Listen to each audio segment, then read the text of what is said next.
مگر سالار نے اپنا بازو چھڑا لیا۔ میں اس رات آپ کی مدد کے لیے شکریہ ادا کرنا چاہتا تھا، حالانکہ آپ نے مجھے پروفیشنل طریقے سے ٹریٹمنٹ نہیں دیا تھا۔ اس بار سالار نے سنجیدگی سے کہا۔ امامہ نے اس کی بات پر میگزین سے نظریں ہٹا کر اسے دیکھا۔ آپ کا اشارہ اگر تھپڑ کی طرف ہے تو ہاں، وہ بالکل پروفیشنل نہیں تھا اور میں اس کے لیے معذرت کرتی ہوں۔ میں نے اسے مائنڈ نہیں کیا، میرا اشارہ اس طرف نہیں تھا، سالار نے لاپرواہی سے کہا۔ مجھے تو توقع تھی کہ آپ اس تھپڑ کو مائنڈ نہیں کریں گے کیونکہ اسی کے مستحق تھے، اور ایک نہیں 10۔ اس نے جملے کا آدھا حصہ ضبط کر لیا۔ ویسے آپ کا اشارہ کس طرف تھا؟ بے ہاتھ تھرڈ طریقے سے بینڈیج کی تھی آپ نے میری، اور آپ کو پراپر طریقے سے بلڈ پریشر تک چیک کرنا نہیں آتا، سالار نے لاپرواہی سے کہتے ہوئے چنگم کی ایک اسٹک اپنے منہ میں ڈالی۔ امامہ کے کان کی لوئیں سرخ ہوئی تھی، وہ پلکیں جھپکائے بغیر اسے دیکھتی رہی۔ افسوسناک بات یہ ہے کہ ایک ڈاکٹر کو ایسے معمولی کام نہ آتے ہوں جو کسی بھی عام آدمی کو آتے ہیں۔ اس بار اس کا انداز پھر مذاق اڑانے والا تھا۔ میں ڈاکٹر نہیں ہوں، میڈیکل کے ابتدائی سالوں میں ہوں، پہلی بات، اور جہاں تک ان پروفیشنل ہونے کا تعلق ہے تو اگلی بار صحیح۔ آپ نے تو ابھی اس طرح کئی کوششیں کرنی ہیں، میں آہستہ آہستہ آپ پر پریکٹس کر کے اپنا ہاتھ صاف کر لوں گی۔ ایک لمحے کے لیے وہ کچھ نہیں بول سکا، پھر اس کے چہرے پر مسکراہٹ ابھری، یوں جیسے وہ اس کی بات پر محفوظ ہوا تھا مگر شرمندہ نہیں، اور اس نے اس کا اظہار بھی کر دیا تھا۔ مجھے شرمندہ کرنے کی کوشش کر رہی ہیں تو آپ اس میں ناکام ہو گئیں۔ میں جانتی ہوں آپ شرمندہ نہیں ہوتے، یہ صرف انسانوں میں ہوتی ہے۔ امامہ نے اس کی بات کاٹ دی۔ آپ کے خیال میں کیا ہوں؟ سالار نے اسی انداز میں کہا۔ پتہ نہیں، ایک ویٹ اس بارے میں آپ کو زیادہ بہتر گائیڈ کر سکے گا۔ وہ اس بار اس کی بات پر ہنسا۔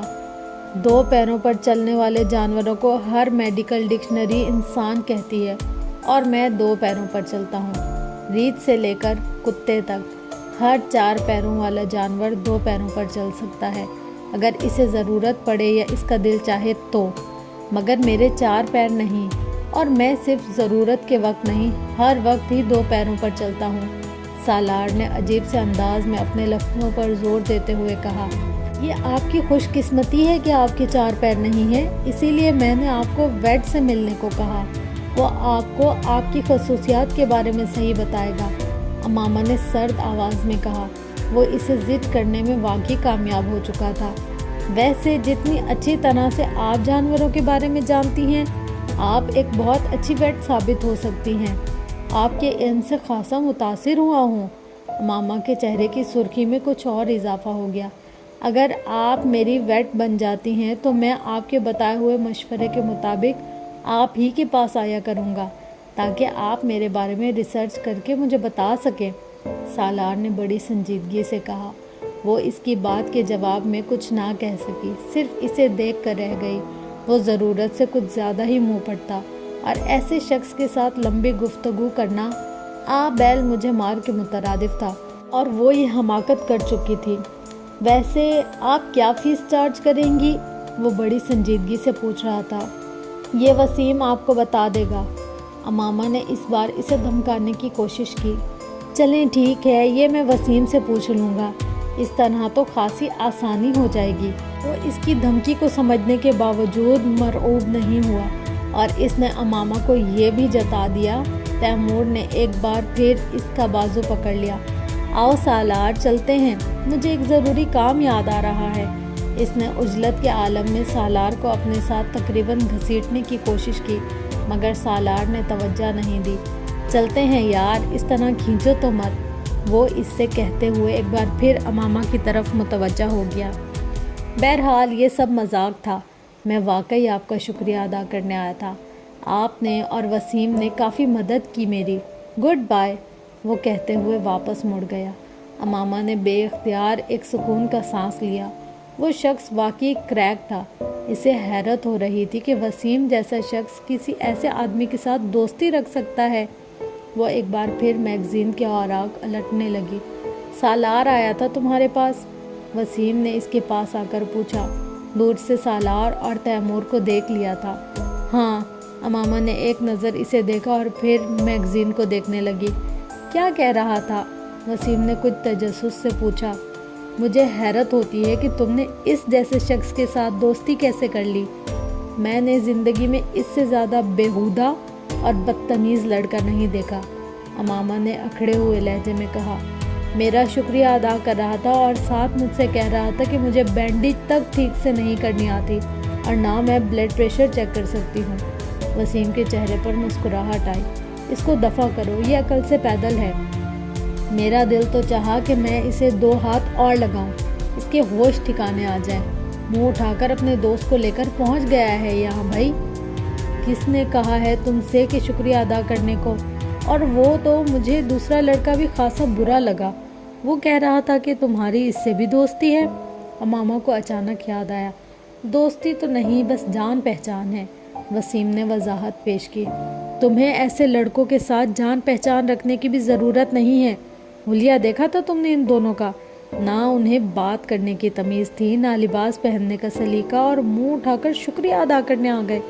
بہرحال تم اس سے مکمل طور پر قطع تعلق کر لو، کوئی ضرورت نہیں ہے اس طرح کے لڑکوں سے جان پہچان کی بھی تمہیں۔ امامہ نے میگزین رکھتے ہوئے ایک بار پھر اسے تنبیہ کی اور پھر باہر جانے کے لیے قدم بڑھا دیے۔ وسیم بھی اس کے ساتھ چلنے لگا۔ مگر میں ایک بات پر حیران ہوں، یہ جس حالت میں تھا اسے کیسے یاد ہے کہ میں نے اس کی بینڈیج اچھی طرح نہیں کی تھی یا بلڈ پریشر لینے میں مجھے دقت ہو رہی تھی؟ امامہ نے کچھ سوچتے ہوئے کہا، میں یہ سمجھ رہی تھی کہ یہ ایسے ہی ہاتھ پاؤں جھٹک رہا ہے، مجھے یہ اندازہ نہیں تھا کہ یہ اپنے ارد گرد ہونے والی چیزوں کو آبزرو کر رہا ہے۔ ایسے بینڈیج واقعی خراب کی تھی تم نے، اور اگر میں تمہاری مدد نہ کرتا تو بلڈ پریشر کی ریڈنگ بھی لینا تمہیں نہیں آتی۔ کم از کم اس بارے میں وہ جو کہہ رہا تھا ٹھیک کہہ رہا تھا۔ وسیم نے مسکراتے ہوئے کہا، ہاں مجھے پتا ہے، امامہ نے اعتراف کرنے والے انداز میں کہا، مگر میں اس وقت بہت نروس تھی، میں پہلی بار اس طرح کی صورتحال کا شکار ہوئی تھی، پھر اس کے ہاتھ سے نکلنے والا خون مجھے اور زیادہ خوفزدہ کر رہا تھا، اوپر سے اس کا رویہ، کسی خودکشی کرنے والے انسان کو اس طرح کی حرکتیں کرتے نہیں دیکھا تھا میں نے۔ اور تم ڈاکٹر بننے جا رہی ہو، وہ بھی ایک قابل اور نامور ڈاکٹر؟ ناقابل یقین، وسیم نے تبصرہ کیا۔ اب کم از کم تم اس طرح کی باتیں نہ کرو، امامہ نے احتجاج کیا۔ میں نے اس لیے تمہیں یہ سب نہیں بتایا کہ تم مذاق اڑاؤ۔ وہ لوگ پارکنگ ایریا میں پہنچ گئے تھے۔ کچھ دنوں سے وہ جلال اور زینب کے رویے میں عجیب سی تبدیلی دیکھ رہی تھی۔ وہ دونوں اس سے بہت اکھڑے اکھڑے رہنے لگے تھے۔ ایک عجیب سا تناؤ تھا جو وہ اپنے اور ان کے درمیان محسوس کر رہی تھی۔ اس نے 1-2 بار جلال کو ہاسپٹل فون کیا، مگر ہر بار اسے یہی جواب ملتا کہ وہ مصروف ہے۔ وہ زینب کو اگر کالج سے لینے بھی آتا تو پہلے کی طرح اس سے نہیں ملتا تھا، اور اگر ملتا بھی تو صرف رسمی الیگ سلیگ کے بعد واپس چلا جاتا۔ وہ شروع میں اس تبدیلی کو اپنا وہم سمجھی، مگر پھر زیادہ پریشان ہونے پر وہ ایک دن جلال کے ہاسپٹل چلی آئی۔ جلال کا یہ رویہ بے حد سرد تھا۔ امامہ کو دیکھ کر اس کے چہرے پر مسکراہٹ تک نہیں آئی تھی۔ کافی دن ہو گئے تھے ہمیں ملے ہوئے، اس لیے میں خود چلی آئی، امامہ نے اپنے سارے اندیشوں کو جھٹکنے کی کوشش کرتے ہوئے کہا۔ میری تو شفٹ شروع ہو رہی ہے، امامہ نے حیرانی سے اسے دیکھا۔ زینب بتا رہی تھی کہ اس وقت آپ کی شفٹ ختم ہوتی ہے، میں اسی لیے اس وقت آئی ہوں۔ وہ ایک لمحے کے لیے خاموش رہا، پھر اس نے کہا، ہاں صحیح ہے، مگر آج میری کوئی اور مصروفیت ہے۔ وہ اس کا منہ دیکھ کر رہ گئی۔ جلال، آپ کسی وجہ سے مجھ سے ناراض ہیں؟ ایک لمحے کے توقف کے بعد اس نے کہا، نہیں، میں کسی سے ناراض نہیں ہوں۔ جلال نے اسی رکھائی سے کہا، کیا آپ 10 منٹ باہر آ کر میری بات سن سکتے ہیں؟ جلال کچھ دیر اسے دیکھتا رہا، پھر اس نے اپنا اوور آل اپنے بازو پر ڈال لیا اور کچھ کہے بغیر کمرے سے باہر نکل آیا۔ باہر جاتے ہی جلال نے اپنے رسٹ واچ پر ایک نظر ڈالی۔ یہ شاید اس کے لیے بات شروع کرنے کا اشارہ تھا۔ آپ میرے ساتھ اس طرح مس بیہیو کیوں کر رہے ہیں؟ کیا مس بیہیو کر رہا ہوں؟ جلال نے اکھڑ انداز میں کہا، آپ بہت دنوں سے مجھے اگنور کر رہے ہیں۔ ہاں کر رہا ہوں۔ امامہ کو توقع نہیں تھی کہ وہ اتنی صفائی سے اس کی بات کا اعتراف کر لے گا۔ کیونکہ میں تم سے ملنا نہیں چاہتا، وہ کچھ لمحے کے لیے نہیں بول سکی۔ کیوں؟ یہ بتانا ضروری نہیں، اس نے اسی طرح اکھڑ انداز میں کہا۔ میں جاننا چاہتی ہوں کہ آپ کا رویہ یکدم کیوں تبدیل ہو گیا ہے؟ کوئی نہ کوئی وجہ تو ہوگی، امامہ نے کہا۔ ہاں وجہ ہے، مگر میں تمہیں بتانا ضروری نہیں سمجھتا، بالکل اسی طرح جس طرح تم بہت سی باتیں مجھے بتانا ضروری نہیں سمجھتی۔ وہ اس کا منہ دیکھنے لگی۔ میں نے کون سی باتیں آپ کو نہیں بتائیں؟ یہ کہ تم مسلمان نہیں ہو، جلال نے بڑے تلخ لہجے میں کہا۔ امامہ سانس تک نہیں لے سکی۔ کیا تم نے یہ بات مجھ سے چھپائی نہیں؟ جلال، میں بتانا چاہتی تھی، امامہ نے شکست خورد انداز میں کہا۔ چاہتی تھی، مگر تم نے بتایا تو نہیں، دھوکہ دینے کی کوشش کی تم نے۔ جلال، میں نے آپ کو دھوکہ دینے کی کوئی کوشش نہیں کی، امامہ نے احتجاجاً کہا۔ میں آپ کو کیوں دھوکہ دوں گی؟ مگر تم نے کیا یہی ہے، جلال نے سر جھٹکتے ہوئے کہا۔ جلال نے اس کی بات کاٹ دی۔ تم نے جان بوجھ کر مجھے ٹریپ کیا، امامہ کی آنکھوں میں آنسو آ گئے۔ ٹریپ کیا؟ اس نے زیر لب جلال کے لفظوں کو دہرایا۔ تم جانتی تھی کہ میں اپنے پیغمبر صلی اللہ علیہ وسلم سے عشق کرتا ہوں، وہ شکر خودہ انداز میں اسے دیکھتی رہی۔ شادی تو دور کی بات ہے، اب جب میں تمہارے بارے میں سب کچھ جان گیا ہوں تو میں تم سے کوئی تعلق نہیں رکھنا چاہتا، تم دوبارہ مجھے ملنے کی کوشش مت کرنا، جلال نے دو ٹوک انداز میں کہا۔ جلال، میں اسلام قبول کر چکی ہوں، امامہ نے مدھم آواز میں کہا۔ او کم آن، جلال نے تحقیر آمیز انداز میں اپنا ہاتھ جھٹکا۔ یہاں کھڑے کھڑے تم نے میرے لیے اسلام قبول کر لیا؟ اس بار وہ مذاق اڑانے والے انداز میں ہنسا۔ جلال، میں آپ کے لیے مسلم نہیں ہوئی، آپ میرے لیے ایک ذریعہ ضرور بنے ہیں۔ مجھے کئی ماہ ہو گئے ہیں اسلام قبول کیا، اور اگر آپ کو میری بات پر یقین نہیں ہے تو آپ کو ثبوت دے سکتی ہوں، آپ میرے ساتھ چلیں۔ اس بار جلال کچھ الجھے ہوئے انداز میں اسے دیکھنے لگا۔ میں مانتی ہوں میں نے آپ کی طرف پیش قدمی خود کی، آپ کے بقول میں نے آپ کو ٹریپ کیا، میں نے ٹریپ نہیں کیا، میں صرف بے بس تھی، آپ کے معاملے میں مجھے خود پر قابو نہیں رہتا تھا، آپ کی آواز کی وجہ سے۔ آپ جانتے ہیں، میں نے آپ کو بتایا تھا، میں نے پہلی بار آپ کو نعت پڑھتے سنا تو میں نے محسوس کیا تھا کہ آپ کو اگر میرے بارے میں پہلے ہی سب کچھ پتہ چل جاتا تو آپ میرے ساتھ یہی سلوک کرتے جو اب کر رہے ہیں۔ مجھے صرف اس بات کا اندیشہ تھا جس کی وجہ سے میں نے آپ سے بہت کچھ چھپا کر رکھا تھا۔ بعض باتوں میں انسان کو اپنے اوپر اختیار نہیں ہوتا، مجھے بھی آپ کے معاملے میں خود پر کوئی اختیار نہیں ہوتا، اس نے رنجیدہ ہوتے ہوئے کہا۔ تمہارے گھر والوں کو اس بات کا پتہ ہے؟ نہیں، میں انہیں نہیں بتا سکتی، میری منگنی ہو چکی ہے، میں نے آپ کو اس بارے میں بھی نہیں بتایا۔ وہ ایک لمحے کے لیے رکی۔ مگر میں وہاں شادی نہیں کرنا چاہتی، میں آپ سے شادی کرنا چاہتی ہوں، میں صرف اپنی تعلیم مکمل ہونے کا انتظار کر رہی ہوں، تب میں اپنے پیروں پر کھڑی ہو جاؤں گی اور پھر میں آپ سے شادی کروں گی۔ 4-5 سال بعد جب میں ڈاکٹر بن جاؤں گی تو شاید میرے پیرنٹس آپ سے میری شادی پر اس طرح اعتراض نہ کریں جس طرح وہ اب کریں گے۔ اگر مجھے یہ خوف نہ ہو کہ وہ میری تعلیم ختم کروا کر میری اسجد سے شادی کر دیں گے تو شاید میں انہیں ابھی اس بات کے بارے میں بتا دیتی کہ میں اسلام قبول کر چکی ہوں، مگر میں ابھی پوری طرح ان پر ڈیپینڈنٹ ہوں، میرے ہاتھ بندھے ہوئے ہیں۔ آپ وہ واحد راستہ تھے جو مجھے نظر آیا، مجھے واقعی آپ سے محبت ہے، پھر میں آپ کو شادی کی پیشکش نہ کرتی تو اور کیا کرتی؟ آپ اس صورتحال کا اندازہ نہیں کر سکتے جس کا سامنا میں کر رہی ہوں، میری جگہ پر ہوتے تو آپ کو اندازہ ہوتا کہ میں جھوٹ بولنے کے لیے کتنی مجبور ہو گئی تھی۔ جلال کچھ کہے بغیر پاس موجود لکڑی کے بینچ پر بیٹھ گیا، وہ اب پریشان نظر آ رہا تھا۔ امامہ نے اپنی آنکھیں پونچھ لی۔ کیا آپ کے دل میں میرے لیے کچھ بھی نہیں؟ صرف اس لیے کہ میرے ساتھ انوالو ہیں کیونکہ میں آپ سے محبت کرتی ہوں؟ جلال نے اس کے سوال کا جواب دینے کے بجائے اس سے کہا۔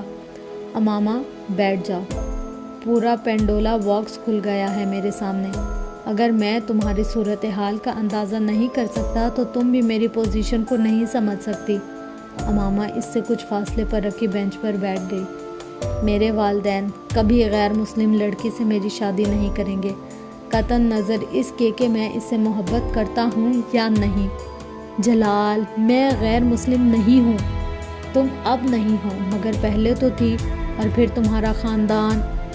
میں ان چیزوں کے بارے میں کچھ نہیں کر سکتی، امامہ نے بے بسی سے کہا۔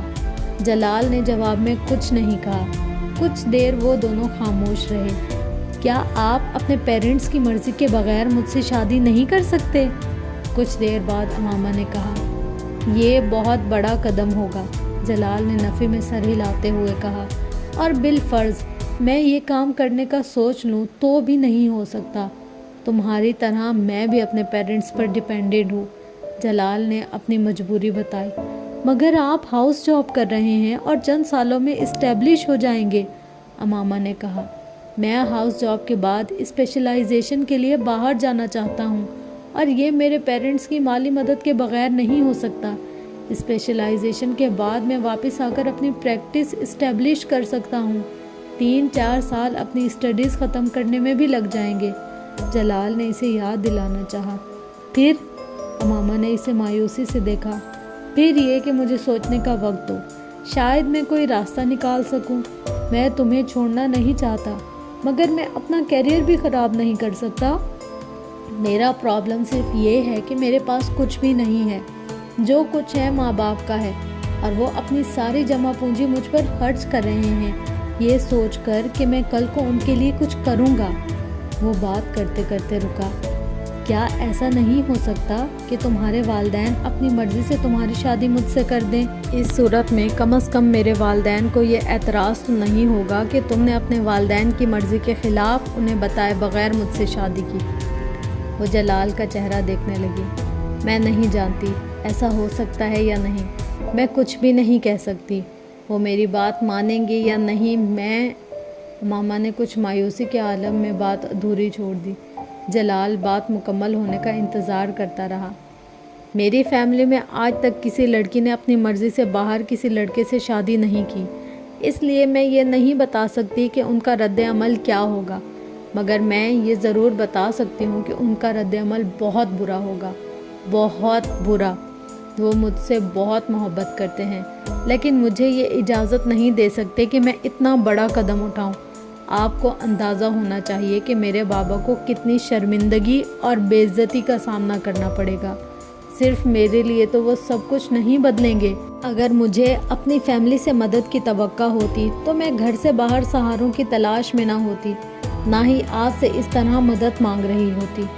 دھیمے لہجے میں اپنی آواز کی لرزش پر قابو پاتے ہوئے اس نے جلال سے کہا، امامہ میں تمہاری مدد کروں گا، میرے پیرنٹس میری بات نہیں ٹالیں گے، سمجھانے میں کچھ وقت لگے گا مگر میں تمہاری مدد کروں گا، میں انہیں منا لوں گا۔ تم ٹھیک کہتی ہو کہ مجھے تمہاری مدد کرنی چاہیے، وہ پرسوچ مگر الجھے ہوئے انداز میں اس سے کہہ رہا تھا۔ امامہ کو عجیب سی ڈھارس ہوئی، اسے جلال سے یہی توقع تھی۔ امامہ نے سوچا میرا انتخاب غلط نہیں ہے۔ یہ احمقانہ تجویز اسجد کے علاوہ کسی دوسرے کی ہو ہی نہیں سکتی، اسے احساس ہی نہیں ہے کہ ابھی میں پڑھ رہی ہوں، امامہ نے اپنی بھابھی سے کہا۔ نہیں، اسجد نے یا اس کے گھر والوں نے ایسا کوئی مطالبہ نہیں کیا، بابا خود تمہاری شادی کرنا چاہ رہے ہیں، امامہ کی بھابھی نے رسانیت سے جواب دیا۔ بابا نے کہا ہے؟ مجھے یقین نہیں آ رہا۔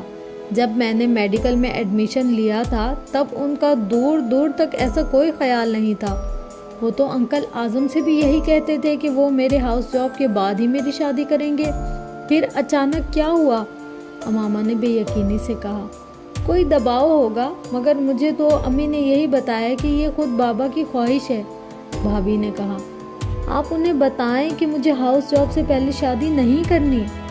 ٹھیک ہے، میں بات ان تک پہنچا دوں گی، مگر بہتر ہے تم اس سلسلے میں خود بابا سے بات کرو، بھابھی نے اسے مشورہ دیا۔ بھابھی کے کمرے میں سے جانے کے بعد وہ کچھ پریشانی سے وہیں بیٹھی رہی۔ یہ اطلاع اتنی اچانک اور غیر متوقع تھی کہ اس کے پیروں کے نیچے سے محاورتاً نہیں حقیقتاً زمین نکل گئی تھی۔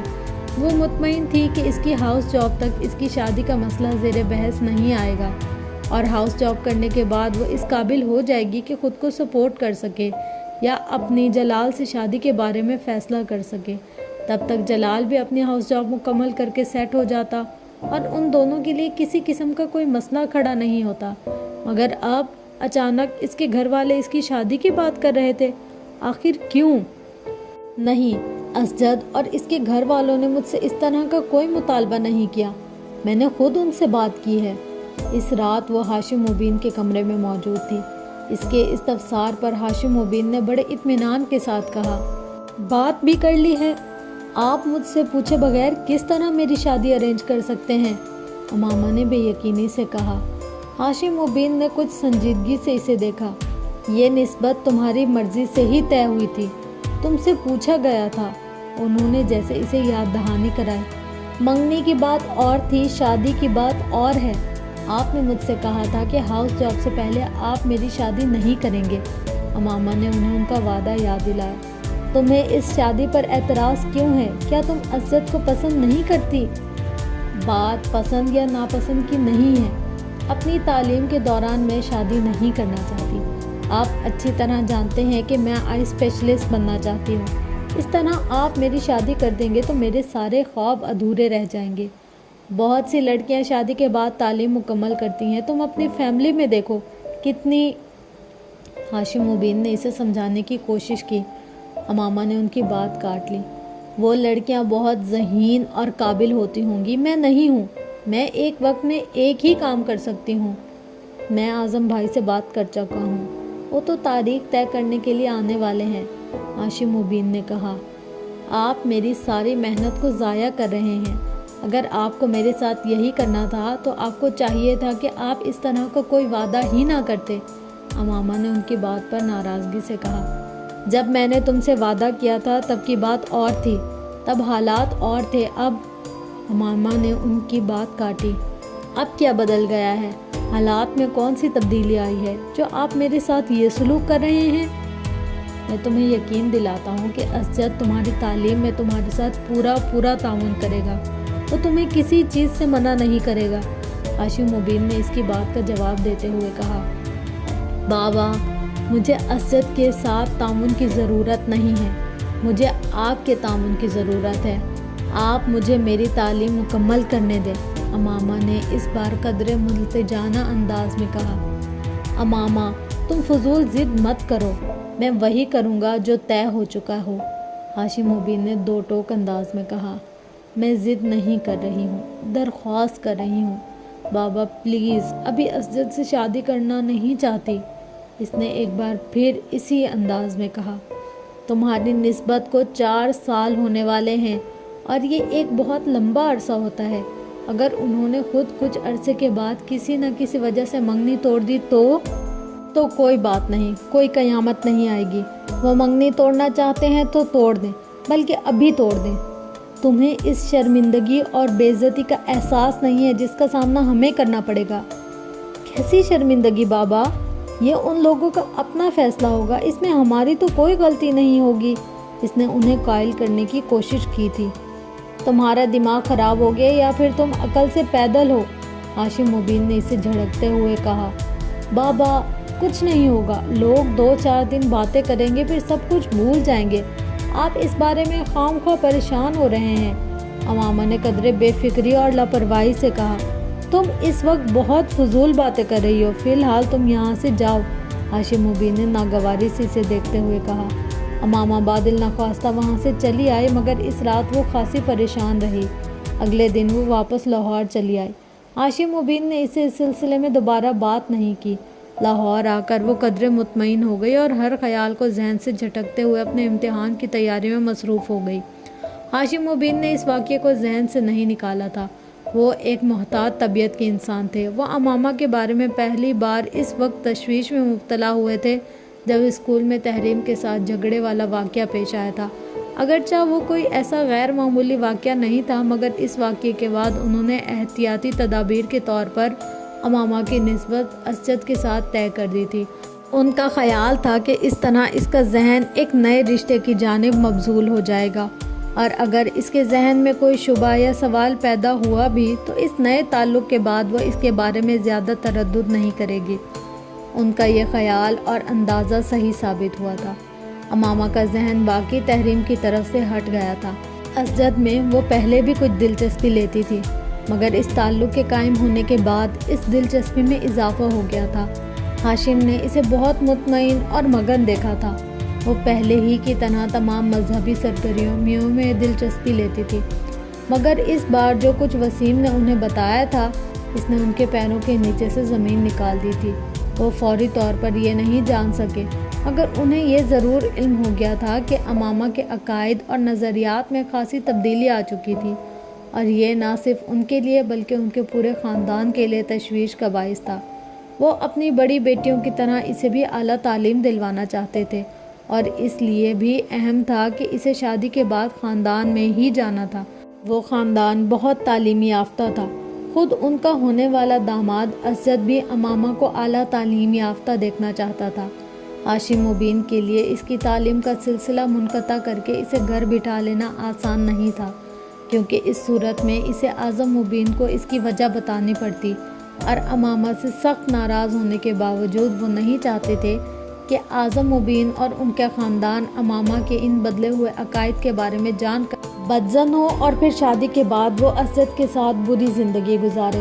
انہوں نے ایک طرف اپنے گھر والوں کو اس بات کو راز رکھنے کی تاکید کی، اور دوسری طرف امامہ کی منت سماجت پر اسے اپنی تعلیم جاری رکھنے کی اجازت دے دی۔ امامہ صبیحہ کے لیکچرز اٹینڈ کرنے اور اس کے حال جانے یا جلال نصر سے ملنے کے معاملات میں اس قدر محتاط تھی کہ اس کا یہ میل جول ان لوگوں کی نظر میں نہیں آ سکا۔ شاید اس کی ایک وجہ یہ بھی تھی کہ وہ جویریہ اور رابعہ کو بھی اس ہر چیز کے بارے میں اندھیرے میں رکھے ہوئے تھی، ورنہ اس کے بارے میں ضرور کوئی نہ کوئی خبر ادھر ادھر گردش کرتی اور ہاشم مبین تک پہنچ جاتی، مگر ایسا نہیں ہوا۔ ہاشم مبین اس کی طرف سے مطمئن ہو گئے تھے، مگر امامہ کے اندر آنے والی تبدیلیوں نے انہیں تشویش میں مبتلا کر دیا تھا۔ ان کے دماغ میں جو واحد حل آیا تھا وہ اس کی شادی تھی۔ ان کا خیال تھا کہ اس کی شادی کر دینے سے وہ خود امامہ کی ذمہ داری سے مکمل طور پر آزاد ہو جائیں گے۔ یہی وجہ تھی کہ انہوں نے اس طرح اچانک شادی کا فیصلہ کر لیا تھا۔ جلال، میرے پیرنٹس اسجد سے میری شادی کرنا چاہتے ہیں۔ لاہور آنے کے بعد امامہ نے سب سے پہلے جلال سے ملاقات کی تھی۔ مگر تم تو کہہ رہی تھی کہ وہ تمہاری ہاؤس جاب کے بعد تک شادی نہیں کریں گے، جلال نے کہا۔ وہ ایسا ہی کہتے تھے، مگر اب وہ کہتے ہیں کہ میں اپنی تعلیم شادی کے بعد بھی جاری رکھ سکتی ہوں۔ اسجد لاہور میں گھر لے لے گا تو میں زیادہ آسانی سے اپنی تعلیم مکمل کر سکوں گی۔ جلال اس کے چہرے سے اس کی پریشانی کا اندازہ کر سکتا تھا۔ جلال بھی ایک دم فکر مند ہو گیا۔ جلال، میں اسجد سے شادی نہیں کر سکتی، میں کسی صورت اسجد سے شادی نہیں کر سکتی، وہ بڑبڑائی۔ پھر تم اپنے پیرنٹس کو صاف صاف بتا دو، جلال نے ایک دم کسی فیصلے پر پہنچتے ہوئے کہا۔ کیا بتاؤں؟ یہی کہ تم مجھ سے شادی کرنا چاہتی ہو۔ آپ کو اندازہ نہیں ہے کہ وہ کس طرح ری ایکٹ کریں گے، مجھے انہیں پھر سب کچھ بتانا پڑے گا۔ وہ بات کرتے کرتے کچھ سوچنے لگی۔ جلال، آپ اپنے پیرنٹس سے میرے سلسلے میں بات کریں، آپ انہیں میرے بارے میں بتائیں۔ اگر میرے پیرنٹس نے مجھ پر اور دباؤ ڈالا تو پھر مجھے اپنا گھر چھوڑنا پڑے گا، پھر مجھے آپ کی مدد کی ضرورت ہوگی۔ امامہ، میں اپنے پیرنٹس سے بات کروں گا، وہ رضامند ہو جائیں گے، میں جانتا ہوں کہ میں انہیں منا سکتا ہوں، جلال نے اسے یقین دلایا۔ پوری گفتگو کے دوران پہلی بار امامہ کے چہرے پر مسکراہٹ ابھری۔